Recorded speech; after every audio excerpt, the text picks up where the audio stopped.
The Asian Airlines passenger aircraft was carrying over 307 people on board, including 291 passengers and 16 crew members, as it crashed while making its descent into the San Francisco International Airport.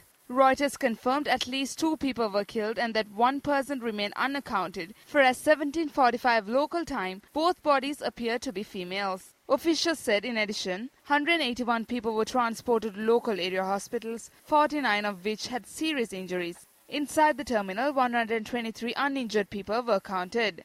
Flights in and out of SFO were suspended for hours.